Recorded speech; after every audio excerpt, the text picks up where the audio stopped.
তোমরা ছেলেরাও বাবা রাগ হইও না, বুঝতে শিখো বাবা। কে ফিরাবে তোমাদেরকে? কে ফিরাবে? কে ফিরাবে? কে ফিরাবে বাপ? তোমরা কি কোনোদিন মরবা না?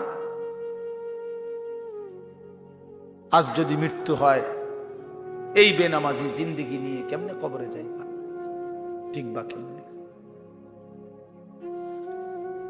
এই নাফরমানের জিন্দিগি নিয়ে কেমনে ঠিকবা? এই জন্য আমরা প্রত্যেকেই প্রস্তুতি নেই। যদি ভাবতে শিখি, বুঝি, সামান্য অনুভূতি জাগে, তাহলে এই অনুভূতিটাকে কাজে লাগাবার একটা বড় সুযোগ। পিছনের গুনাহ মাফ করে নতুন করে নিজেকে আল্লাহর ইবাদত, ঈমান, আমলের দ্বারা সজ্জিত করার একটা শ্রেষ্ঠতম সিজন, মৌসুম আসতেছে। সেটা হলো মাহে রমজান। মাহে রমজান বড় বেশি সুযোগ আসতেছে।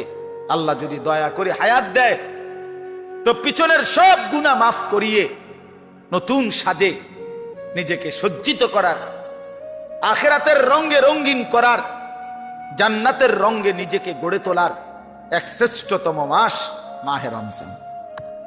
রমজান মানে অন্য কিছু, রমজান মানে ভিন্ন কিছু। রমজান মাসে মানে নিজেকে বদলানোর মাস।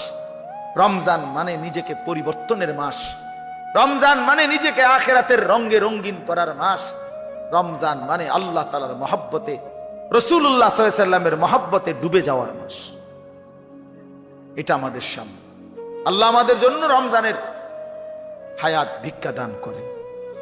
আল্লাহ যেন আমাদের সকলকে রমজান পর্যন্ত পৌঁছিয়ে দেন। এই আয়াত দেখেন, আল্লাহ তাআলা বলছেন, ইয়া আইয়ুহাল্লাযীনা আমানু, হে ঈমানদারগণ, কুতিবা আলাইকুমুস সিয়াম, তোমাদের উপরে রোজা ফরজ করা হলো, কামা কুতিবা আলাল্লাযীনা মিন ক্বাবলিকুম, যেমনটা ফরজ করা হয়েছিল তোমাদের পূর্ববর্তীগণের উপর, মানে পূর্বের ঈমানদার উম্মতদের উপর। কেন ফরজ করা হলো রোজা? উদ্দেশ্য কি? আমি আল্লাহর, লাআল্লাকুম তাত্তাকুন, যেন তোমরা মুত্তাকি হতে পারো। মুত্তাকি হইতে পারো, আল্লাহ ভীরু হইতে পারো। আর মুত্তাকি হলে কি লাভ হবে? উইদ্দাত লিল মুত্তাকিন, আল্লাহ বলে জান্নাত বানানোই হয়েছে মুত্তাকিদের জন্য। মুত্তাকি হবে তো জান্নাতি হবে, জান্নাতি হবে। এই আয়াতটার অল্প একটু কথা, আমি এই আয়াতটাই পড়ছি সূরা বাকারার